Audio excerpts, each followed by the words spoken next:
Let's go. I wake up to a little bit of drool on my pillow, feel like it's gonna be a bad day.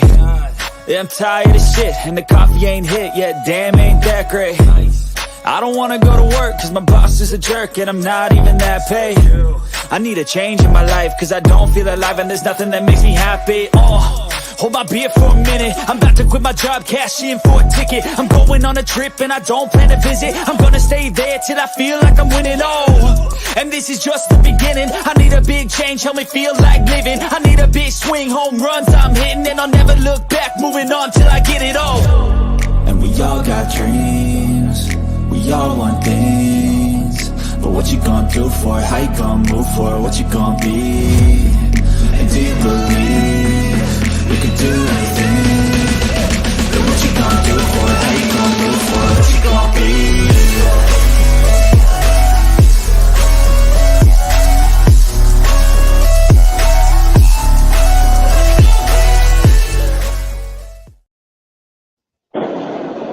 All right. What's going on, everyone? Welcome to your Saturday evening edition of Unscripted, live, of course, on all of our social media platforms.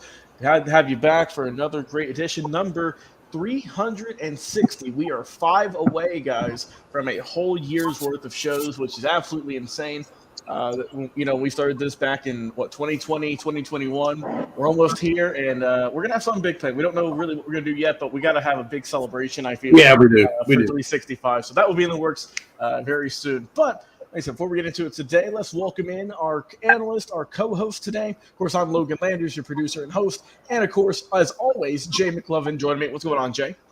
Hey, thanks, Logan, man. Yeah, I'm excited, man. We are so close, like you said, to that 365 show. 2020, I didn't know what this show was going to be. I just knew it was me, you, and Shaw, and since then it has matriculated into what it is now, and lots of great guests and co-hosts have come through these doors, and I'm looking forward to the next 365, and Stat Guy's with us today. He's got a Father's Day, but he's going to hang out with us for a little bit, and I'm just happy, man. I'm happy. It's a great day. Hey, you're not kidding, man. And of course, as Jay just mentioned, joining us today is Dustin Reese, a.k.a. the Stat Guy. What's going on, man? Not much, guys. How are you guys all doing? Hey, man, can't complain one bit. Great Saturday evening here in Georgia. The birds are chirping, the sun is out, and it's like 84 here, so it's a little hot, but it's not too bad. So it's got a nice little breeze too today, Jake. It's only 84. That's an 84. That's not bad. It's been in the high 90s here lately, so it's a nice day today. It's 107 supposedly by noon today in Houston. Oh. I don't know where this 84 is coming from, but I wish I had it. Hey, Jay, just stay inside. Just keep your AC on. Hey, I'll tell you what, the AC ever goes down to Houston. Not doing for it. It's like 95 to 100 by me today, too, with humidity. Oh, damn. Man, well, hey, before we get into the show, be sure to check us out on social media, of course. You guys know our link trees and the bio of all of our shows, but you can check us out here, Facebook at Unscripted, of course, Twitter or X, whatever they're calling it now. You can check us out at Unscripted Guys, and of course, Unscripted Sports on TikTok, YouTube, and of course, on Twitch. But guys, we're going to get into our immaculate grid. First off, Anthony Price coming in saying, let's go Orioles. Let's get another win tonight. We'll see what the O's can do. Anthony, like I said, immaculate grid time, as we all know. We've done this for about 2 weeks now, Jay. Yeah, about 2 weeks. Anthony, I hope you know some stuff, man, because we may or may not get this. And if anybody in the comments wants to shout out an answer, please do so. Yeah, please, because God knows we need it. Like I said, we're going to do the football edition today. We rotate these every show. We did baseball on Tuesday show. We didn't have a show on Thursday. At least Unscripted. I know, Jay, you and Frankie had a nice little impromptu Frankie the Yankee show. Went on for 2 hours. Y'all were just talking all this smack about the series. Yeah, we were all over the place. Oh, man. But, hey, like I said, we're doing football today. So the 6 teams we have to discuss today. Los Angeles Rams, New York Giants, Baltimore Ravens, New York Jets, Seattle Seahawks, and the Kansas City Chiefs. So those are the 6 teams we have to figure out. So, guys, do you have anywhere you like to begin? Go to Chiefs. Go to Chiefs. Go to Chiefs. Go to Chiefs. Who do you want to play with the Chiefs? Chiefs and who? Chiefs and Ravens, Giants, or Rams? I can go the whole roll for that one. All right. Well, let's start with the Rams. Let's go in order. Okay. Yeah. Chiefs and Rams. Chiefs and Rams. You're gonna go with Marcus Peters. All right, good one. Real quick. Was Odell Beckham never played with the Chiefs, correct? Like I think he thought about going there, but he never did. Marcus Peters, correct. All right, Giants and Chiefs. Cardavius Toney, who they picked up at the trade deadline. That's right, the Super Bowl guy. Yep, Kadarius Toney. Damn, that's good. What an insane photo. And then the Ravens and Chiefs. Sammy Watkins. Oh, God, that guy, you're the best. You are the Sammy Watkins coming in at a cool 15%. Sammy Watkins. And I put my camera on so people don't think I'm cheating and I'm actually driving in a vehicle. I'll put it here. I made it larger so that we could see the. Hey, you know what? No. I think he's driving. Sammy Watkins, though, that guy literally has played in a lot of places. Yeah. Like, you can almost put Sammy Watkins for every damn square in this grid. Yeah, honestly. And yeah, so just so you see, I'm going to pop this up here. He's driving. So he's not using his phone. He's got it propped up somewhere. So he's not even he's being a good road civilian. He's not texting while driving or Googling players while driving. Hey, Logan, is it just me or do those glasses that Stat Guy's wearing, do they make you think he's skiing? Like he's getting ready to go to the slopes? Yeah, about to get the slopes going, man. Oh, man. Well, hey, we've got 3 of the 9. So far, we're doing well. Let's keep it rolling here. Anywhere else we want to go? Well, let's go to Seahawks, and we'll try these okay. Rams and Seahawks and Rams. Rams and Seahawks. Hold on. Hey, Seahawks all-time leading tackler played for the Rams and the Seahawks, if you know that one. Oh, jeez. Played linebacker. Cowboys were interested in him last year. But wasn't there also a running back, though, that played for the Seahawks and the Rams? I don't know who you're thinking of. There could be, but Bobby Wagner was the one I'm thinking of. Go with that one. I'm gonna ride the hot hand of Stat Guy. He's rolling right now. 84. Yeah, that was probably the main one. All right, might as well keep going here. Giants and Seahawks. Geno. Yeah, Geno Smith. Wow. Hey, honestly, man, I forgot Geno played for the Jets. Yeah. And then the Ravens and Seahawks. I didn't know that Geno Smith played for the Giants. I thought he was just a Jets guy. He was there for 1 year. He played 3 preseason games and then played like 2 regular season games. Okay. Geno's another guy that's been everywhere. Geno literally has been everywhere. Baltimore Ravens and Seahawks. Earl Thomas. Earl Thomas. That's the one I was thinking of too. Because Earl Thomas is the one I remember when he went to the Ravens too, because I wanted the Cowboys to get him so bad, and we never pulled the trigger. All right, 3 more left. Dustin, you got the hot hand, brother. Rams and Jets. Kellen Clemens. Ooh. Yeah. It seemed like there was also a wide receiver between those two. Kellen Clemens. 3%. That's a low one there. Right. Giants, Jets. Well, you could put Geno in there, but now that we can't use Geno again. No, we already used it up. So Giants and Jets. You can go Leonard Williams. All right. God, I didn't know who Leonard Williams was. Leonard Williams. When the hell did he play, that guy? When did Leonard Williams play? The defensive tackle. The Jets drafted him, I think, number 4 overall, and then he signed with the Giants after his rookie year was over. All right. Well, Dustin, you got one more. Ravens and Jets. God, Dustin has literally kicked the crap out. I'll put this one on full so that way. Go Le'Veon Bell. Bell. That's an easy one. You know, and Frankie always says, perfect grade. Good work. Hey, for Frankie always says that guy cheats with the computer. I think that guy literally put it on the line today and said, "Look at me now." And I must say, it's that guy's word to Frankie. Frankie, look at me now. Yeah. So here were the most popular answers for the grid. So for the Jets and Rams, Ryan Fitzpatrick. Oh, yeah. There you Bobby go. Wagner, which we got. Everywhere. And Marcus Peters, which we also got. Yeah. Leonard Williams, we got. Geno Smith, we got. Kadarius Toney, we got. Orlando Brown Jr. was with the Chiefs and Ravens. That was the most popular answer.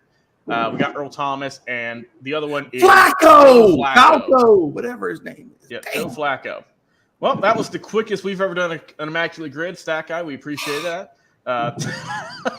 Honestly, Wow. Stat Guy was on point today. Like literally, all I want to do now at this point is just bow down and say, you know what, Stat Guy, hell, man, you have earned your name, Stat Guy, today. Hey, we'd already be 30 minutes into the show with only four of them done. So man, we've been back there at square one. What are we talking about? Yeah. Hey, so we have time to do another one. Jeez. Jesus. Man. Hold on. We got to get this closer to home. I got to feel like I'm contributing to something. We'll see how much time we got left, and we might come back to it. But let's do our close to home segment here, because I know Jay is excited for this one. I got to contribute. I feel like I literally.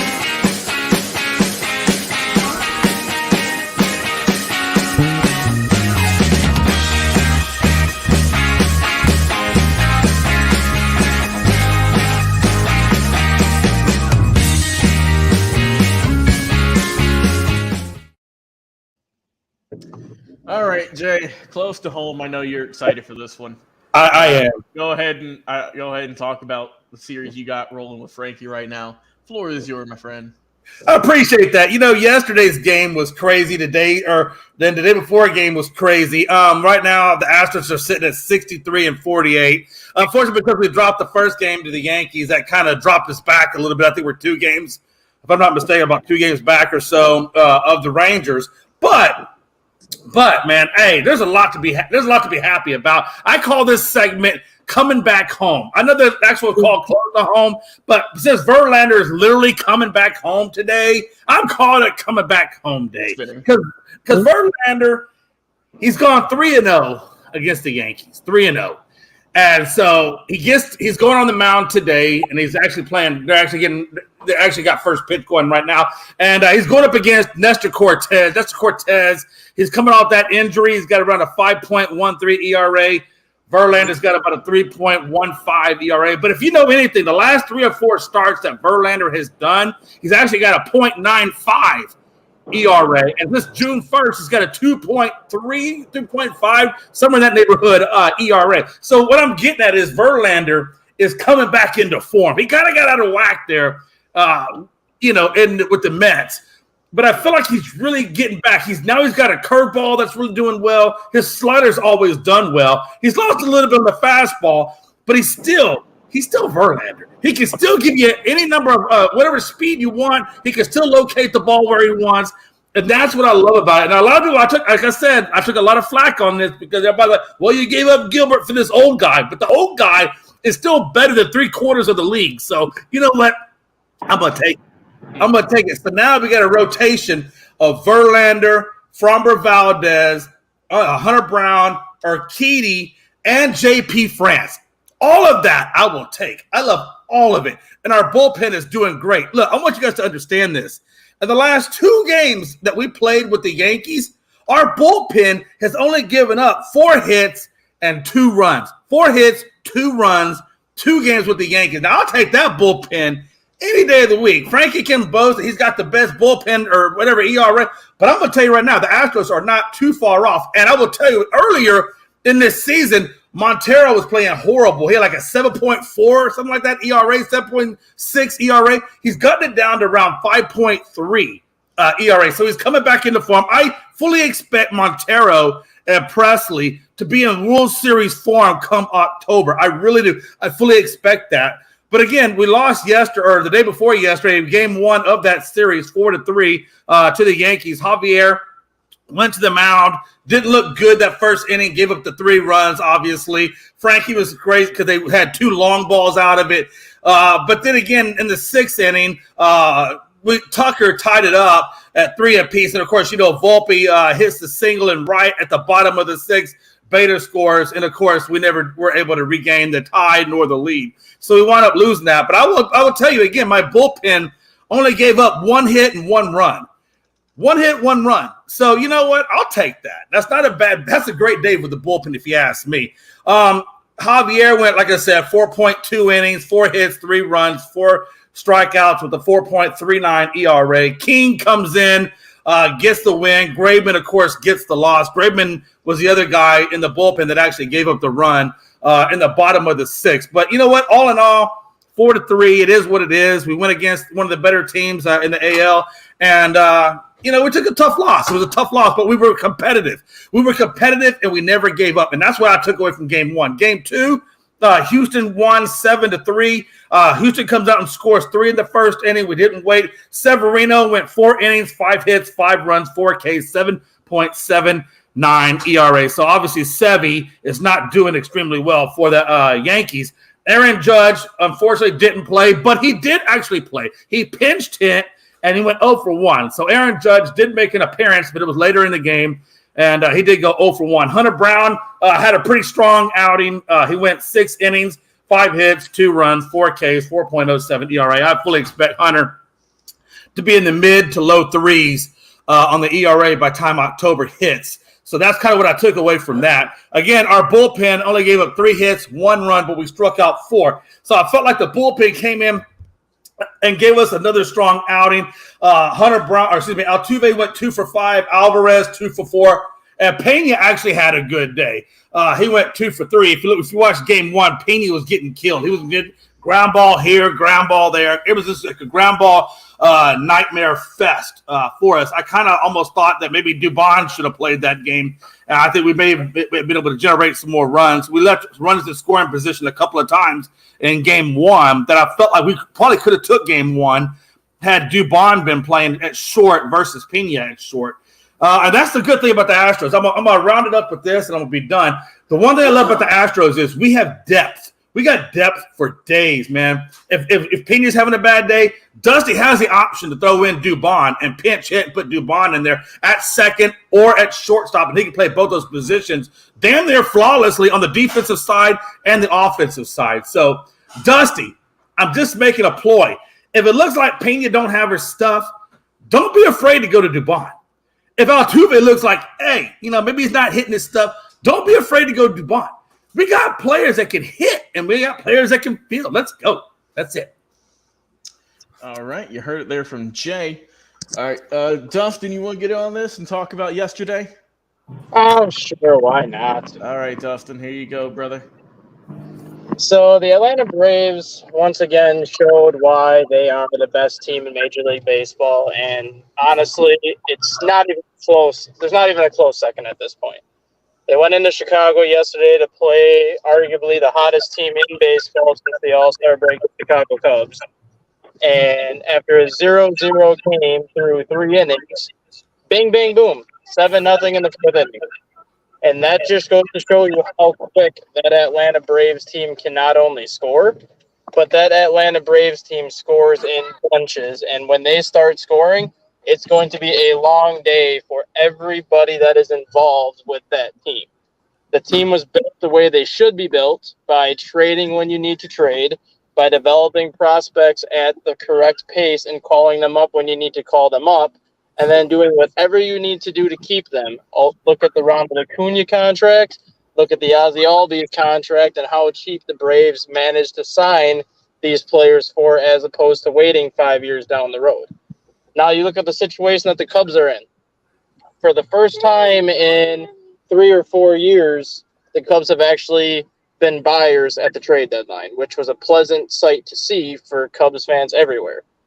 Granted, I don't think they're playoff worthy this year, but they play in a terrible division, and even with that loss yesterday, they are still only 2 games out of first place in that division.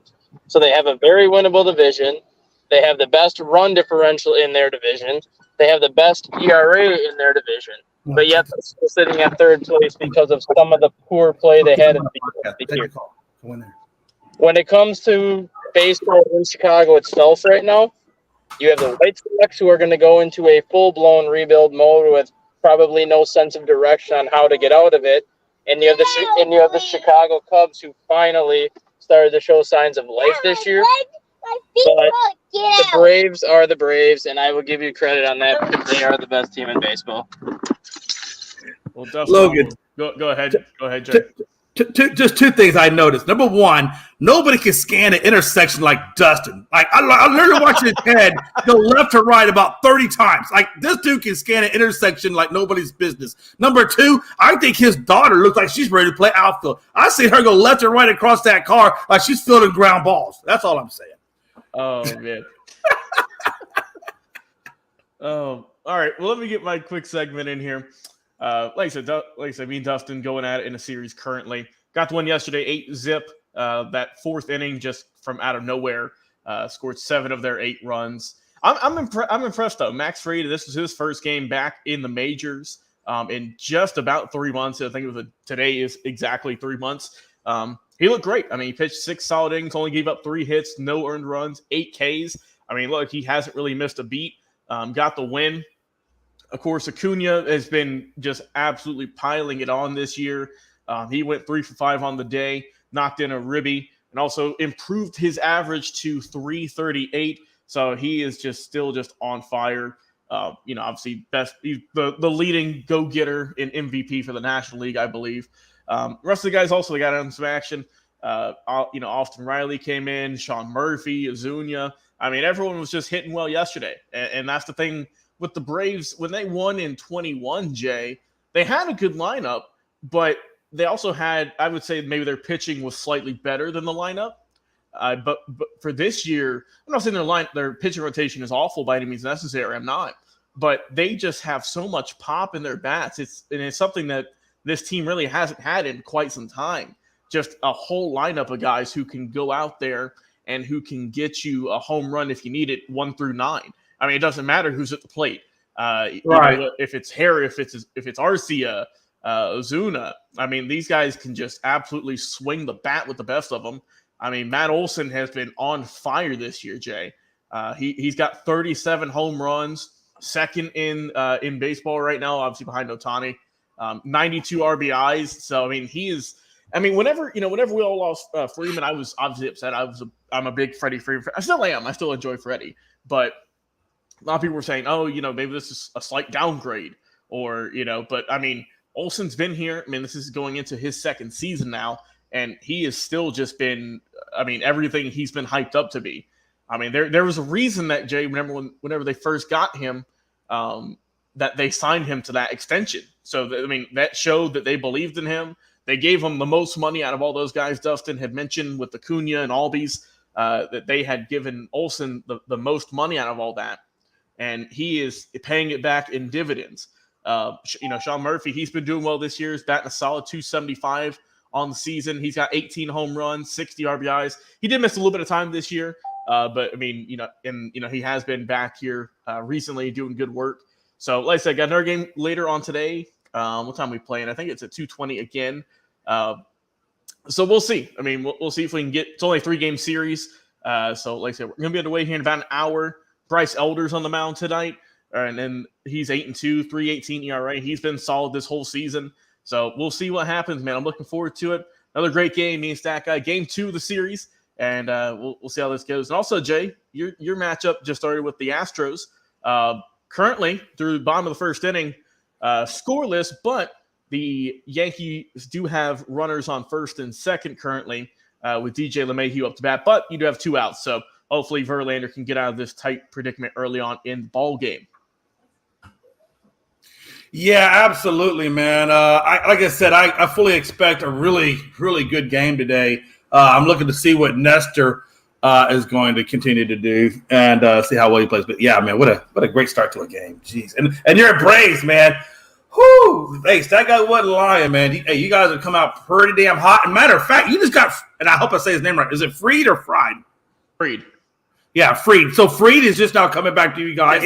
You guys are loading back up. Yesterday was his first game back in 3 months, Jay. He had some, he'd had a nagging injury. He's went through, rehab, a couple stints. But he came back like it was nothing. He really came back and showed that, it's like, I missed some time, but clearly it has not shown. He didn't have any roughs on his arm yesterday. So we'll see how it goes today. Like I said, game's going to kick off in about an hour. So we will see how it goes. So let's keep moving here, fellas. We're going to keep going here. Obviously, I also go check out Stat Guy's column he put up earlier this week. Stat Guy says number 6, talking about the Big Ten and it's setting up to be college football's premier conference. Great read there. And Jay, we're going to have to do a topic on Tuesday about just all the crazy stuff that's been going on in the Pac-12 that's happened just, yesterday, I think, with Washington and a couple other teams I know who were leaving. It's, stuff's going college football is getting even wilder. Bro, this is the last season. Yeah. This is the last season that we see Texas and Oklahoma in the Big 12 before we go to the SEC. I was just going to mention Sarkisian said he's going to go out with a bang in the Big 12. I hope that Texas can make some noise this year. Yeah. And by the way, did you know that Archie Manning's baseball card sold for more than Doncic's basketball card? And this dude hasn't even played a game of football yet. You mean Arch Manning? No, I'm talking about his son. Yeah, the grandson. Arch. Okay, yes. Archie, however you say it. Yeah. Like this dude hasn't even played a game of college basketball football yet, and his card's already more than Doncic's. Yeah, that's a very high risk for whoever paid that money. Because like I said, this guy's only played in spring games. You know what I mean? He has not taken an official NCAA snap. So that's a lot of hype for a guy who has not, honestly, Jay, he hasn't proven anything. You know what I mean? He had the numbers in high school, but just like any high school athlete who goes to college, you can wipe all that away because you face better competition and a lot tougher competition in the NCAA at whatever conference you go to, whether it's, like you mentioned with Arch Manning going to Texas. That's going to be really interesting, Jay, because even if he does well or if he struggles this year, he's going to the premier conference next season in the SEC. I mean, crazy. I don't care what anyone says, Jay, that's the cream of the crop. That's where you see 90% of the guys drafted in the first round of all these drafts. So that's going to be interesting to see. But like I said, college football right around the corner. High school football kicks off here in about a week or two, so that's going to be fun also. So go support your local high school teams. That's going to be fun to watch. But let's go to the NFL. We're going to talk about this on Thursday. Tuesday. I didn't have enough time, so I'm bringing it up here. Aaron Rodgers made some comments about Sean Payton. We all know the fiasco that's been going on there. Jay, I'll let you give your thoughts on just the whole situation. Yeah, it really blows my mind what's gone on between Rodgers and Sean Payton. Sean Payton basically came out and said that Hackett had the worst season in all of football. I think he went he said in an interview with USA Today, Payton called Hackett's 15-game run with the Broncos one of the worst coaching jobs in NFL history. He said he'd never seen so many. He had like 20 dirty hands around the quarterback. I mean, he really took some jabs on Hackett. Oh yeah, he would say that he's calling Hackett out all over the place, and of course, then he later recants and says he's sorry that he shouldn't have said it. But let's be honest, he wasn't lying. He really wasn't lying.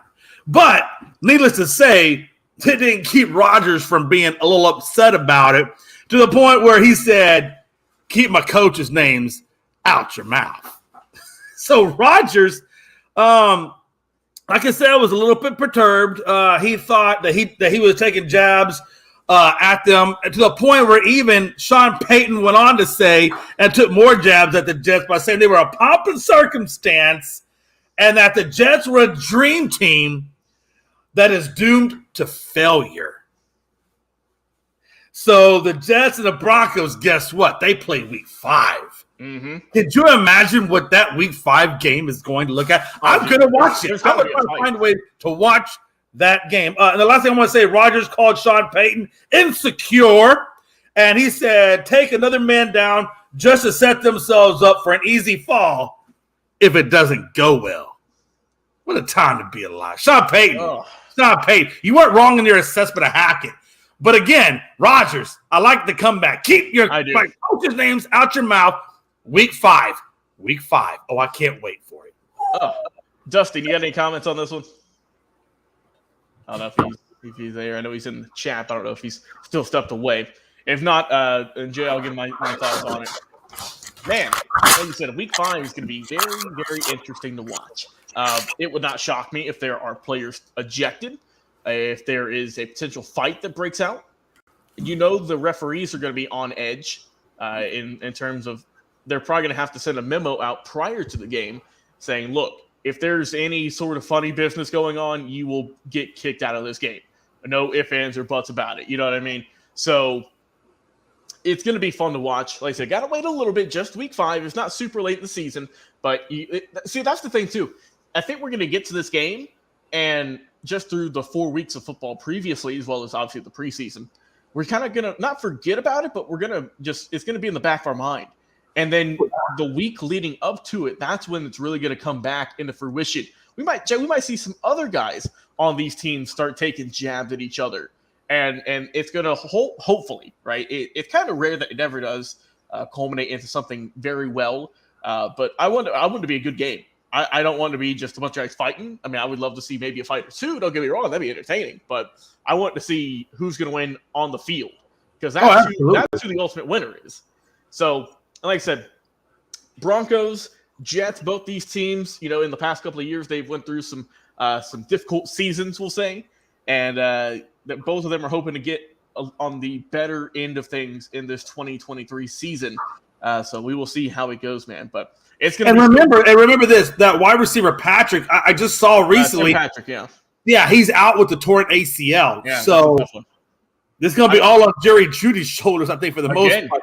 Because Patrick missed last season as well with another ACL that was in his other knee. So hopefully, man, he can come back, because that is just awful. Back-to-back seasons you've missed due to a torn ACL in both knees. I mean, he's probably crazy to me. I mean, he's probably I know he's in his 20s, but that's still just rough. I don't think it's a career ender, but it's definitely going to hurt him. I think with both of the knees having been torn. Yeah. Or both knees have been torn. I mean, that's for a wide receiver. I mean, that's huge. Yeah, it really isn't. Like I said, we wish him the best. We hopefully can get back on the field as soon as possible. But Jay, while we keep it moving here, Anthony Davis. This is some big news that happened yesterday, kind of out of nowhere. Not a whole lot of people saw this coming, but Anthony Davis, we've seen a lot of guys get their bags. Obviously Jaylen Brown being the most recent. But Anthony Davis agreed to a 3-year extension worth $186 million, making it the richest AAV, average annual value, in NBA history, which, I mean, obviously I'm not surprised. We're going to be seeing guys continue to break this over the years. It's just that, it was Jaylen Brown. Now it's Anthony Davis, and I'm sure whoever is up next, Luka or whoever, they're going to get it next. So Anthony Davis is just the next guy in line to get that big bag. But so this is going to put him under contract here until 2028. So another, 5 seasons of Davis. I'm sure LeBron will be gone by then, unless he's just in some freeze chamber and he's just chilling still. But I mean, I'll get my thoughts on it first. I'll kick it to you. I feel like, look, I get the money is a lot, and I know Davis has that stigma of, yes, he does not play as many games as he probably should. But Frankie has mentioned it. When he was healthy last year, Jay, he did have those MVP-like numbers. He did play very well last season in 56 games, which was the most he had played since the 2019-2020 season, when he played 62 then. He averaged 25.9 points, also his highest since that 2018-19 season. He averaged 2 blocks, which is pretty much what he's been getting his whole career. And then in terms of rebounds, averages 12 a game on pretty efficient field goal shooting as well as free throws. So that's the thing, is we're always going to stay with this guy. If he is healthy, it's worth the money, I feel. But that's the main question, though, Jay, is can he remain healthy? Now, I don't believe he's ever going to be a guy who's going to play a whole 82. But as long as he can play, I would say 70-plus, which he has not done. When was the last time he played 70-plus? Last time he played over 70 games was in 2017 and 18, back when he was in New Orleans, and he played 75 games. He's only played over 70 games twice in his career. I would say as long as he can maintain 70 games and miss, the 12? I'll even give him 12 to 15, honestly. Right. I mean, as long as he's healthy on the court, I would say it's worth the money, because we know how well he's played. So since this is going to tie him up for another 5 seasons, he's only going to be 34 when this is over. So it's not like he's going to be super old. He'll still have a little bit of time left in the league if he does want to continue. But I think this was a smart move in terms of, look, we know LeBron's not going to be around for a whole lot longer, maybe another season, 2, I don't know. He just kind of continues to hang around and perform at a high level. But once LeBron is gone, this is going to be Davis's team. And they've said, hey, obviously they just gave him the money. So they trust that he is going to be the guy to lead the franchise into its next era. They had Kobe, they had LeBron. Now AD will be that next guy up. And I feel like they kind of had to because, yeah, they have some other good pieces, but Davis is that kind of superstar player. And you got to have someone like that in Los Angeles.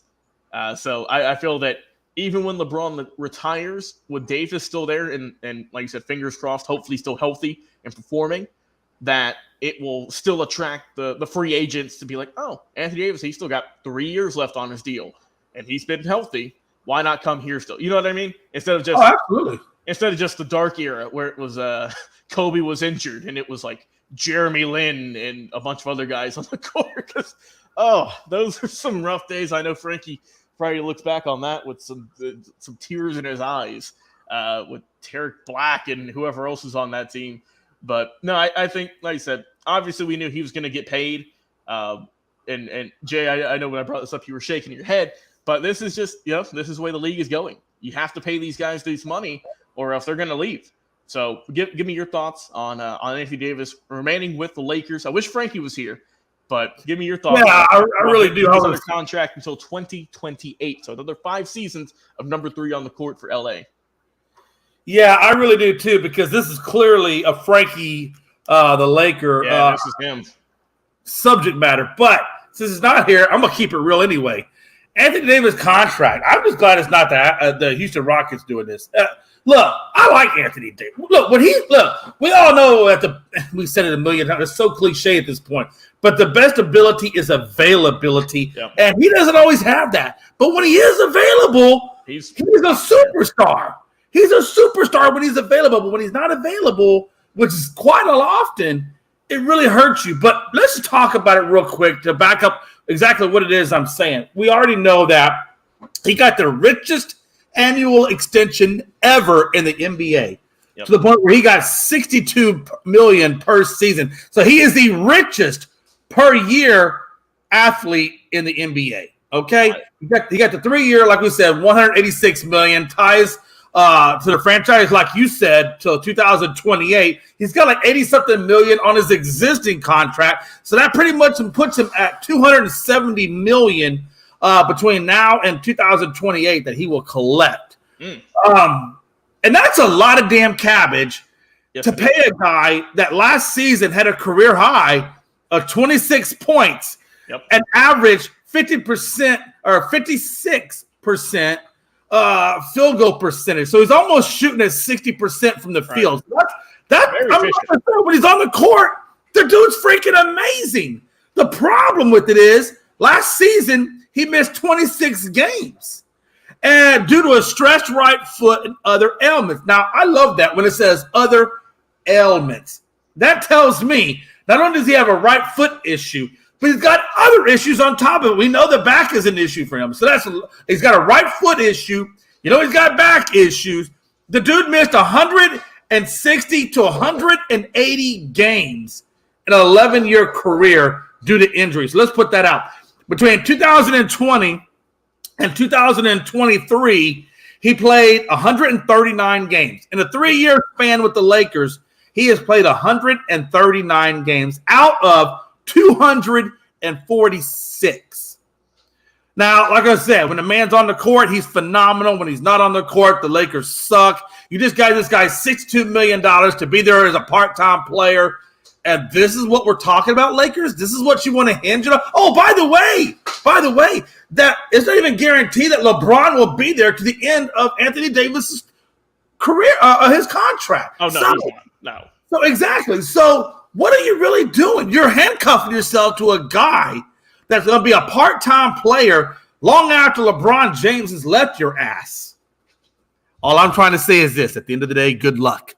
If you think those couple of little guys you picked up in the offseason are going to make you title contenders, go kid yourself even more. Because it's not. You're not title contenders now. You won't be title contenders all the way until maybe after the 2028 season. Because, guys, oh, by the way, you don't even have a draft pick until 2029. Let that sink in for a minute. You don't got a draft pick until 2029.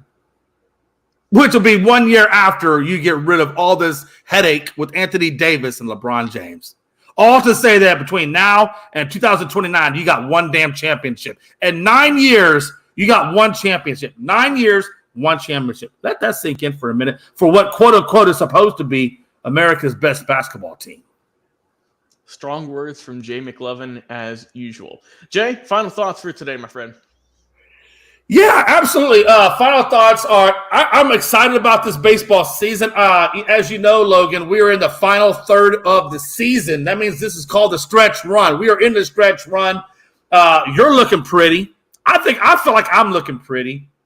Frankie could look pretty if he can somehow or another get into the playoffs, but right now he's like 2.5 games out of it. I think right now, Logan, if I had to say the best 3 teams in baseball, I'm looking at the Rangers, I'm looking at the Braves, and I think arguably it's a tie between Tampa and Houston. Straight up. By the way, it's a hell of a good day, folks, and we will see you guys back on Tuesday. Yeah, no doubt. And like I said, Tuesday's going to be a good show. Episode 361, that will be. Like I said, we appreciate everyone coming in today. Stack Eye coming in, lending his insane knowledge of the Immaculate Grid. We appreciate him for that. And Damian Hernandez with a late comment here. He said that's more championship than what the Rockets have, talking about the Lakers getting that one ring.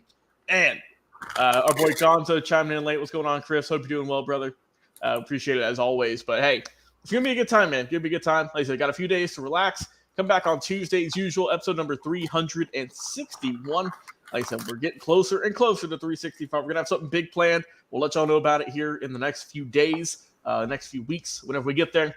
But hey, let's get Dustin Reese. I know he left out for the day. Go get some Chick-fil-A. I don't blame him for that. Hope he's doing well. Appreciate him coming on. And, of course, Jay McLovin, as always. Love having you on, man. Talking some sports with you is always a good time in my day. Of course, I've been your host, producer tonight, Logan Land. Not tonight. Logan Landers. Enjoy the rest of your Saturday and Sunday, everyone, as well as Monday. We'll talk to you again on Tuesday for episode number 361. We will talk to you a little bit later on.